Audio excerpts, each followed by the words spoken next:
दोस्तों नमस्कार, मैं मनोज कुमार शर्मा एक बार फिर आजाद हिंद आवाज न्यूज के लिए आपके बीच में। जी हां, आज संसद भवन में जो आज बहस चली उसका एक मुद्दा बहुत बड़ा सामने आया। आज लोकसभा स्पीकर जो कि हमेशा मुस्कुराते रहते हैं, कोई टेंशन उनके चेहरे पर नहीं दिखाई देती, लेकिन आज टेंशन उनके चेहरे पर थी।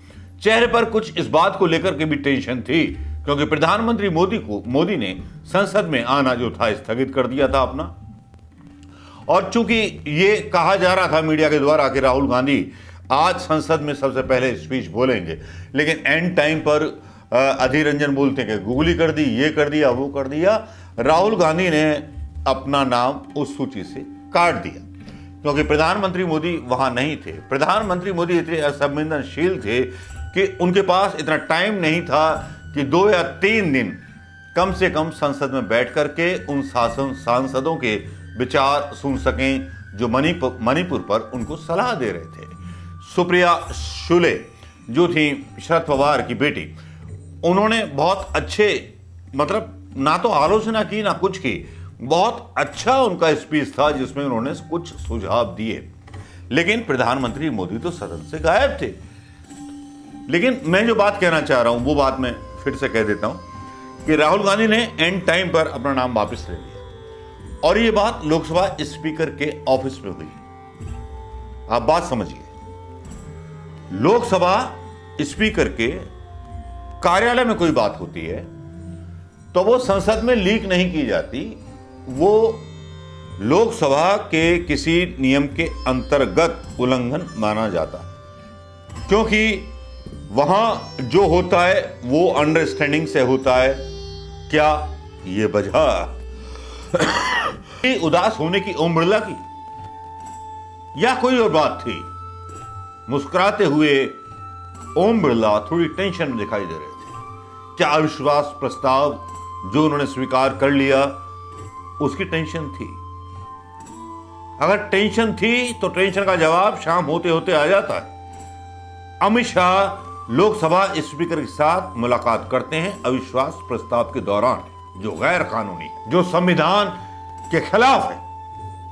मुझे ऐसा लगता है, कानून है नहीं है मुझे नहीं पता, लेकिन अगर संविधान होता तो यह बात होता कि गृह मंत्री और जिस सरकार के खिलाफ अविश्वास प्रस्ताव लाया गया हो तो वहां के लोकसभा स्पीकर उसके साथ मिल नहीं सकते, गृह मंत्री के साथ और पीएम के साथ भी। लेकिन यहां आज तक पर यह न्यूज फ्लैश चला, लेकिन यहां इस ड्रामे की शुरुआत कैसे हुई? संसदीय मंत्री प्रहलाद जो थे बौखला गए। उस डिबेट के हिस्से में यहां डालूंगा, लेकिन क्या राहुल गांधी के भाषण ना देने से इंसल्ट महसूस हुई या राहुल गांधी का नाम स्पीच से हटा दिया ओम बिरला जी ने, इस बात की नाराजगी प्रधानमंत्री मोदी और अमित शाह को हुई? क्या हुआ कि अचानक से चलने वाली संसद को स्थगित कर दिया गया? कोई बात तो होगी। लेकिन चलिए आपको कुछ विजुअल्स दिखाते हैं लोकसभा के, जहां पर आज तक डालता है खुद और तैश में नजर आते हैं अमित शाह। गोगोई के सवाल पर गोगोई को भड़काते हैं, गोगोई को बोलते हैं कि बोल के दिखाओ, बोल के दिखाओ। गोगोई थोड़ा समझदार थे, वहां ऑफिस की चर्चा उन्होंने नहीं की, वरना उनके ऊपर संसदीय कार्रवाई हो जाती। लेकिन हुआ क्या, आप जरा सुनिए। बड़ी नाटकीयता भरा रहा आज का सेशन। पहले ये बात आप सुन लीजिए कि गोगोई ने अपने भाषण में क्या बोला। हम उत्सुक है सर, हम उत्सुक है राहुल गांधी का। राहुल क्या हो रहा है? ऐसा क्या एकदम सुबह सर 11:55 इनका छुट्टी आया है सर। अभी 12 बजे चेंज होगा, क्या हो गया थोड़ा हमको भी समझ में आया सर। यही हमारा request, let me understand what has happened sir. So he just at 11:55 he has given a letter that Mr. Rahul Gandhi is going to speak. What happened in 5 minutes? What is the problem sir? We are very much enthusiastic to listen Mr. Rahul Gandhi sir. अध्यक्ष महोदय, आपके दफ्तर में अगर क्या हो रहा है, क्या दरखास्त दी गई है, आप खुद ही आप इस सदन के रक्षक हैं। आपके दफ्तर के अंदर क्या बातचीत हुई है? क्या हम बताएं कि प्रधानमंत्री मोदी जी ने आपके दफ्तर के अंदर क्या क्या बातें की हैं? हम नहीं कहते। अध्यक्ष महोदय, मुझे लगता था कि अविश्वास और अमित शाह का रिएक्शन जैसे कि किसी ने जूता मार दिया हो इनके मुंह पर। देखिए रिएक्शन। हम उत्सुक है सर, हम उत्सुक है। राहुल गांधी का राहुल क्या हो रहा है, ऐसे क्या हम बताएं कि प्रधानमंत्री मोदी जी ने आपके दफ्तर के अंदर क्या क्या बातें की हैं? इस बीच गौरव गोगोई स्पीकर से हुई बातचीत को सार्वजनिक करने का जिक्र करते करते हंगामे के बीच पीएम मोदी का नाम ले लेते हैं। ऐसे में अमित शाह का गुस्सा भी फूट पड़ता है। गंभीर आरोप है माननीय अध्यक्ष जी। बताइए, क्या आपको नहीं लगता दोस्तों कि अमित शाह गृह मंत्री हैं? उनका रिएक्शन एक ऐसे लग रहा था कोई गली का आदमी, मतलब हॉकी लेके खड़ा है, बड़ी असभ्य भाषा में। और असभ्य भाषा में इनके नारायण राणे क्या बोल रहे हैं आप देखिए। असंसदीय भाषा,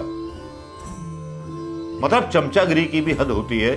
मतलब इन नेताओं ने देश को लूट लूट के खाया है और जितने भी लोगों पर ईडी आईडी के केस हैं वो सब बीजेपी में।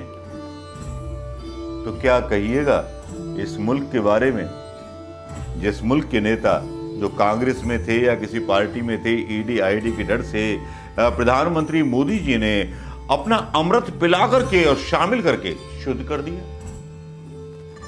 वो भी हिंदुत्व की गंगा नहा गए। नारायण राणे का अंदाज आपने देख लिया होगा और नारायण राणे किस तरह से बिहेव कर रहे हैं। और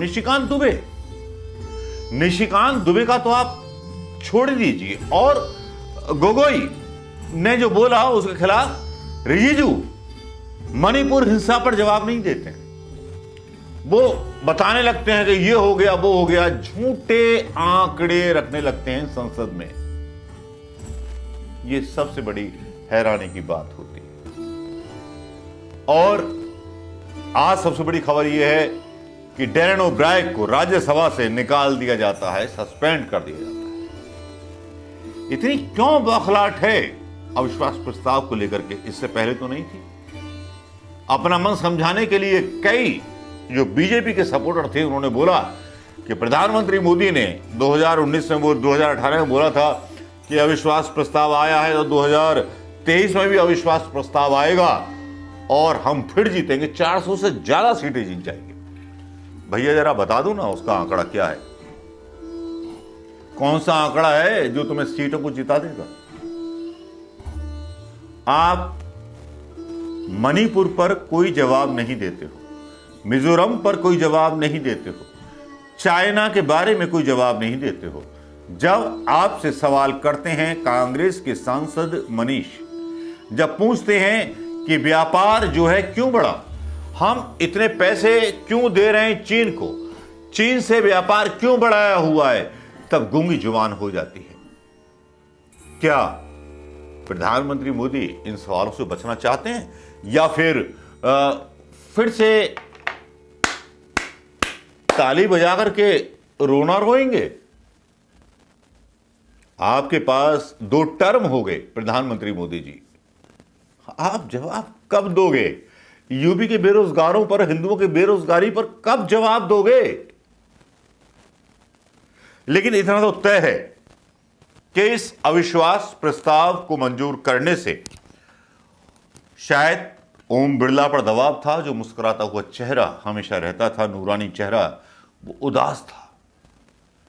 और शायद इसलिए भी कि जो प्रहलाद पटेल ने लोकसभा स्पीकर की बात संसद में सरेआम कर दी और जब गोगोई ने कहना शुरू किया कि मोदी जी ने क्या क्या बोल के गए ऑफिस में बताऊं, तो अमित शाह भड़क गए। झुंझलाहट साफ दिखाई दे रही थी। चलिए दोस्तों, कैसा लगा ये वीडियो और कैसी लगी ये खबर, कैसा लगा ये कोना और ये एंगल सोचने का, इसके बारे में बताइएगा जरूर। नमस्कार, जय हिंद दोस्तों।